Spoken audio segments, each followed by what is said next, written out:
सुप्रभात छात्रों।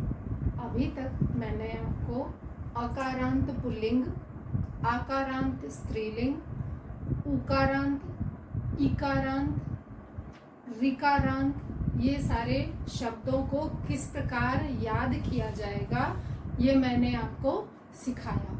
अब मैं आपको बड़ी ईकारांत पुल्लिंग शब्द के रूप याद करना बताने जा रही हूँ। अब बड़ी ईकारांत में कौन कौन से ज्यादातर मुख्यतया जो बड़ी ईकारांत पुल्लिंग शब्द होते हैं वो ये होते हैं हली, हली का मतलब हल चलाने वाला, स्वामी, दंडी, दधी, मंत्री, यमी, ये सभी शब्द बड़ी ईकारांत पुल्लिंग के होते हैं। वैसे मैं आपको एक बात बता दूं कि ये सभी शब्द सामान्यतया जो हम संस्कृत पढ़ते हैं, अभी जो आप 6 to 8 लेकर के संस्कृत पढ़ते हैं, उस संस्कृत में इन सब रूपों की आवश्यकता नहीं पड़ती है। लेकिन यदि हम इसके आगे संस्कृत पढ़ते हैं वहाँ पे इन सब रूपों की भी आवश्यकता पड़ती है। इसलिए मैं इसको आपको समझाने जा रही हूँ कि आगे यदि किसी भी छात्र को इसको ये रूप बड़ी ईकारांत, बड़ा उकारांत रूप याद करने की आवश्यकता होगी तो उन बच्चों को मेरे इस वीडियो से सहायता प्राप्त होगी। तो चलिए मैं सबसे पहले आपको हली शब्द के रूप सिखाती हूँ।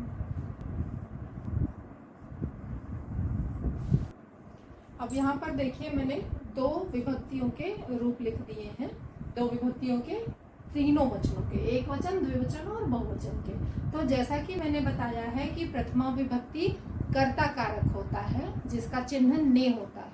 तो वहां पर यदि हली यानी कि हल चलाने वाला शब्द को हम कर्ता कारक के रूप में देखेंगे तो हली शब्द का मतलब हो जाएगा कर्ता ने, यानी कि हल चलाने वाले ने। फिर द्विवचन में आएगा हल्य, यानी कि दो हल चलाने वालों ने, दो द्विवचन हो गया तो दो लोगों के लिए हो गया, तो हो गया दो हल चलाने वालों ने। फिर उसके बाद बहुवचन हो गया हल्य, यानी कि बहुत से, कई, दो से अधिक या कई या कितने भी हल चलाने वालों ने, जैसा कि आप प्रथमा विभक्ति का रूप जानते हैं। फिर आता है द्वितीय विभक्ति यानी कि कर्मकारक। कर्मकारक का चिन्ह जैसा मैंने पहले आपको वीडियो में बताया है को, तो हलिम, हल्यो, हल्य, यानी कि एक हल चलाने वाले को, दो हल चलाने वाले को और दो से अधिक या कई हल चलाने वालों को। चलिए तो अब तृतीय विभक्ति में देखते हैं। तृतीय विभक्ति में करण कारक हो गया, यानी कि के द्वारा या से। तो यहाँ पर हो गया रूप क्या बन रहा है, रूप बन रहा है हलिना, हलिभ्याम, हलिभी। चतुर्थी विभक्ति में रूप बन रहा है हलिनै, हलिभ्याम, हलिभ्य।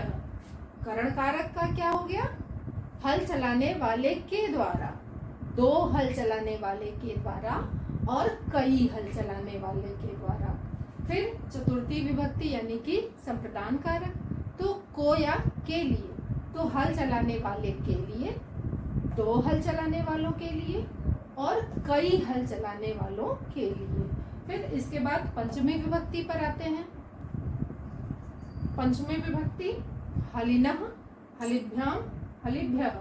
पंचमी विभक्ति कौन सा कारक हो गया, पंचमी विभक्ति हो गया अपादान कारक, यानी कि अलग होने के अर्थ में। तो एक हली से अलग होना, कोई वस्तु हल अलग हो रहा है हली से या कोई वस्तु उसकी।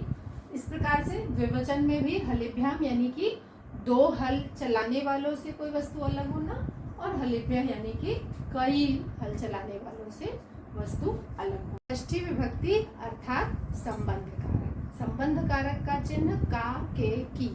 तो यहाँ पर षष्ठी विभक्ति के रूप हो गए हलिना, हलिनो, हलिना, यानी कि एक हल चलाने वाले का, की, जो भी वहां पर वाक्य जैसा होगा उसके अनुसार हम चिन्ह का प्रयोग करेंगे। फिर हलिनो यानी कि दो हल चलाने वालों का, और उसी प्रकार से हलिनाम यानी कि कई हल चलाने वालों का। फिर सप्तमी विभक्ति अर्थात अधिकरण कारक। अधिकरण कारक का चिन्ह हो गया में और पर। तो हलिनी, हलिनोह हलिशु, यानी कि एक हल चलाने वाले पर, दो हल चलाने वालों पर और कई हल चलाने वालों पर। फिर उसके बाद संबोधन कारक, संबोधन यानी कि जब हम किसी को पुकारते हैं या किसी को संबोधित करते हैं तो उसका चिन्ह इसी प्रकार से होता है हे हलिन। तो यहाँ पर क्या हो जाएगा, हे हलिन, हे हल्यो और हे हल्यः, यानी कि एक हल चलाने वालों को यदि हम पुकार रहे हैं तो उसके लिए हे हलिन, यदि दो हल चलाने वालों को हमें पुकारना है तो उसके लिए हे हल्यो, और यदि दो से अधिक बहुवचन है, कई हल चलाने वालों को हमें पुकारना है तो उसके लिए हे हल्यः। तो इस प्रकार से आशा करती हूँ छात्रों आपको ये नया रूप याद करने में भी सहायता प्राप्त होगी। यदि मान लो आपको विभक्ति के रूप में याद करना है, विभक्ति के अनुसार, तो आप ऐसे याद करेंगे जैसे मैंने हमेशा बताया है। और अगर आपको वचनांत याद करना है तो आप इस प्रकार से याद करेंगे। ये कैसे होगा, ये होगा हली, हलिम, हलिना, हलिनई, हलिनः, हलिनः, हलिनी, हे हलिन। ये हो जाएगा हल्यो, हल्यो, हलिभ्याम, हलिभ्याम, हलिभ्याम, हलिनोह, हलिनोह, हे हल्यो। बहुवचन में हो जाएगा हल्यः, हल्यः, हलिभिः, हलिभ्यः, हलिभ्यः, हलिनाम, हलिषु, हे हल्यः।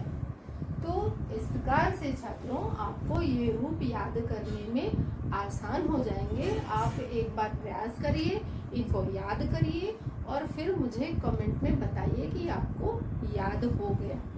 धन्यवाद छात्रों।